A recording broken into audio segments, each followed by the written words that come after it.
Hello, friends, and welcome back to Malicious Compliance Stories.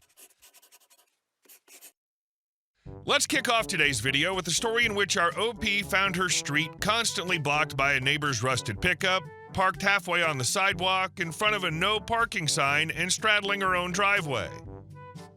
But before we begin, best way to support our channel is to leave comments, like, and subscribe with the turned on bell so you don't miss the new video every single day.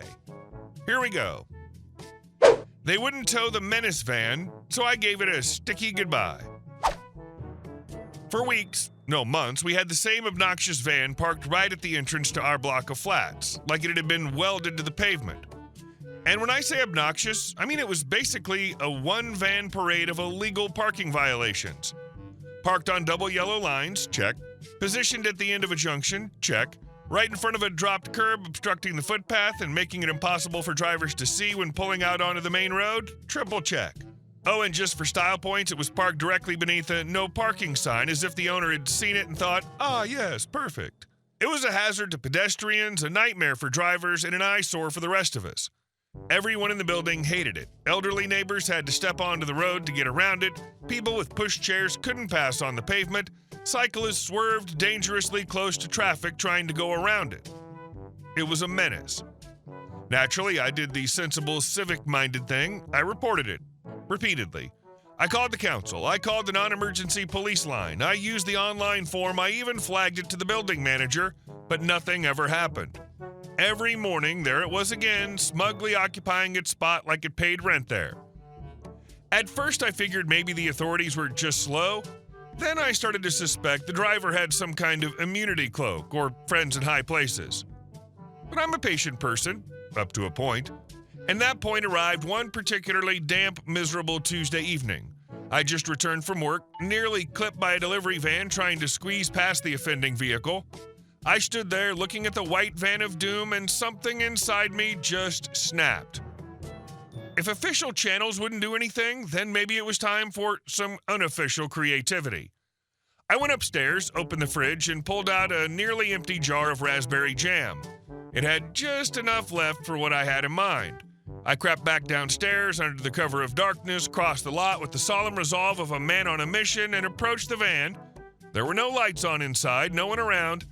I took my sticky weapon and smeared a generous, gloppy layer all over the driver's side door handle. Then I went back to my flat, put the jar in the recycling bin, and waited. About an hour later, I was at my window pretending not to watch as the show began. The van owner, a lanky guy in his 30s, always in a hoodie and jogger, strode up to his beloved van, keys in hand. He reached for the handle and immediately recoiled. I saw him inspect his fingers, swipe them on his trousers, then look around wildly. A moment later, he pulled out his phone and started pacing. Roughly 10 minutes later, a police car pulled up. My jaw nearly hit the floor. Now they show up? He pointed furiously at the jammed-up door handle, gesticulating wildly. One officer examined it, crouched down for a closer look, then stood up and shrugged. I couldn't hear what they said, but there wasn't much conversation. After a few minutes, the officers got back in their car and left. The van guy lingered for a bit longer, then cleaned off the jam with a rag from his boot. Eventually, he got into the vehicle and drove away. That was the last time I saw the van. Days passed, then a week, then two. Every morning I looked, almost expecting it to be back, but it wasn't. The pavement was clear. The junction was safe again. People could use the footpath without stepping into traffic. It was like a curse had been lifted. Now, I'm not saying raspberry jam is a magical van-banishing substance. I'm also not saying I endorse petty vandalism. But what I am saying is this. Sometimes when bureaucracy fails, a little raspberry-flavored justice goes a long way. That's brilliant. If you want police to come, you say mid-phone call to them, "Actually, it's okay, we'll deal with it ourselves." Then they come. And our second story. She didn't want to pay me $15 for drive time. Now she's unemployed. A couple of years ago, I took a part-time job at a retail store while I was still in college. It wasn't exactly my dream gig, but the work was simple enough and the extra money helped cover textbooks and food. The atmosphere was chaotic at times, but I was used to messy management from past jobs. At first, I kept my head down and did what I was told, but things really started going off the rails during my final few weeks. By then, I'd built a reputation as one of the more reliable employees. I showed up early, stayed late, and covered shifts when people called in. I handled all the heavy lifting, fixed displays, kept the front of the store looking clean and organized, and made sure we hit our daily numbers. There was only one supervisor who genuinely appreciated the work I did. Let's call her Anna. The rest of management, indifferent at best. But the store manager, boss lady, we'll keep it generic, actually seemed to hate me. I still don't know why. I didn't talk back, I didn't slack off, but every time she saw me, her face twisted up like I just insulted her dog.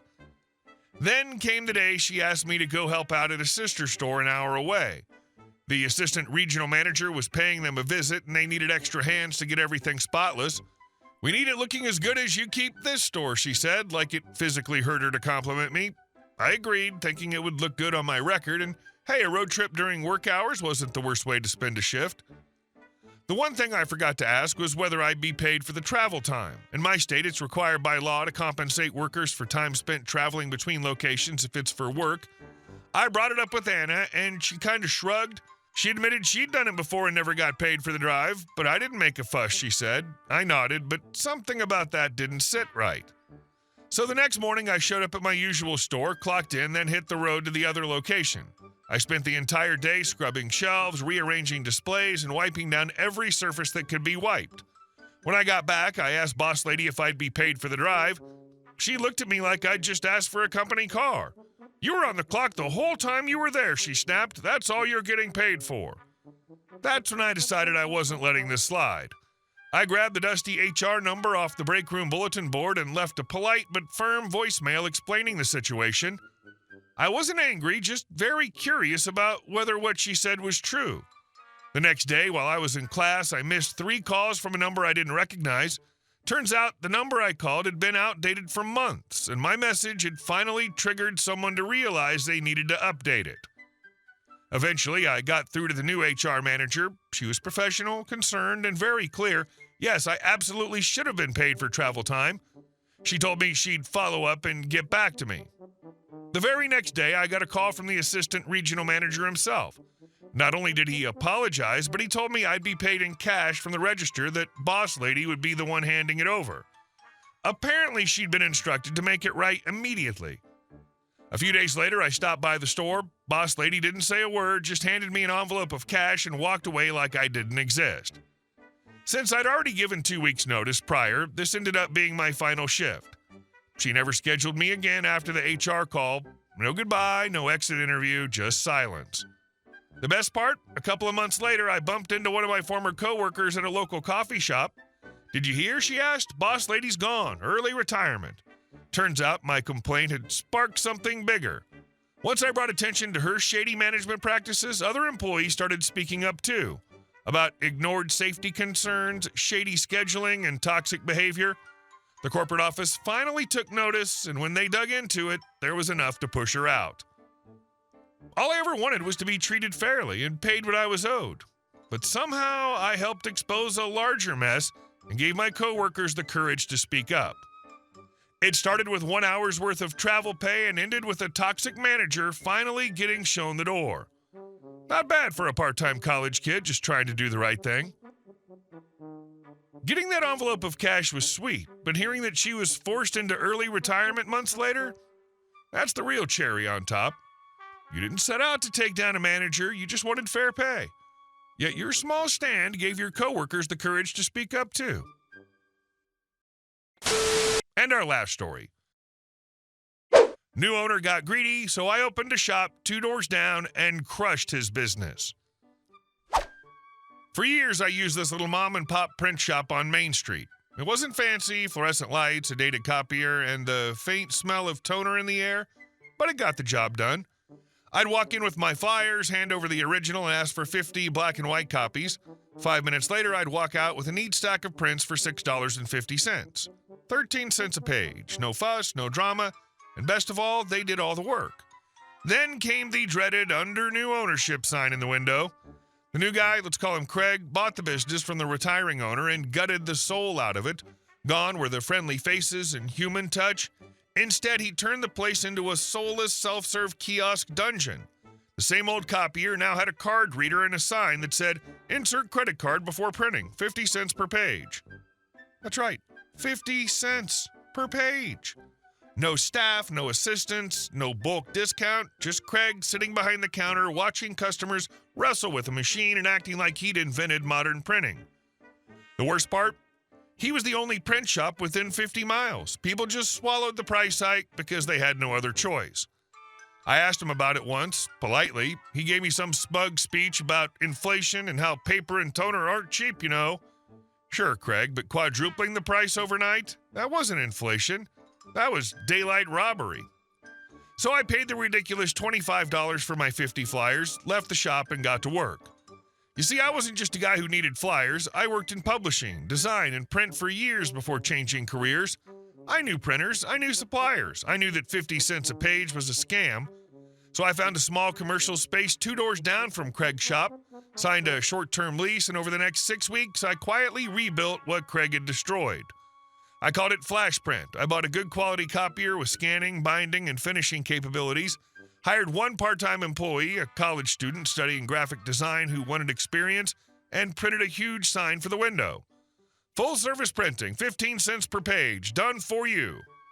Yes, 15 cents, 2 cents more than I used to pay, and less than a third of Craig's price. I also added bulk discounts available, friendly faces, no self-serve BS. Within days, Craig noticed. People walking toward his shop started veering into mine, flyers, resumes, newsletters, you name it. Word spread fast.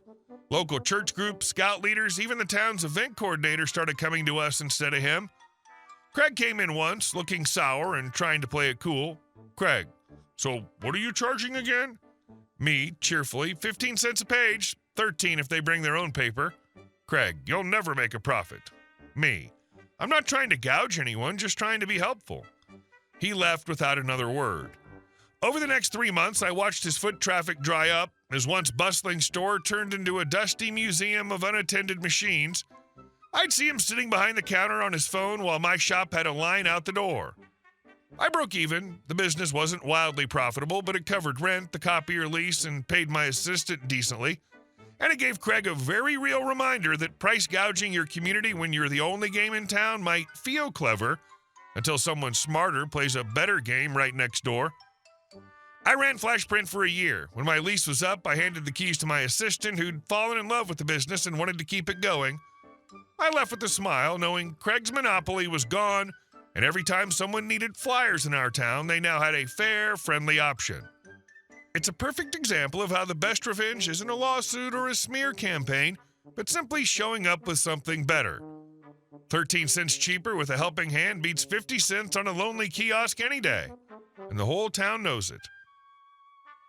Hey guys, thank you all for watching the video. I'll see you in the next one.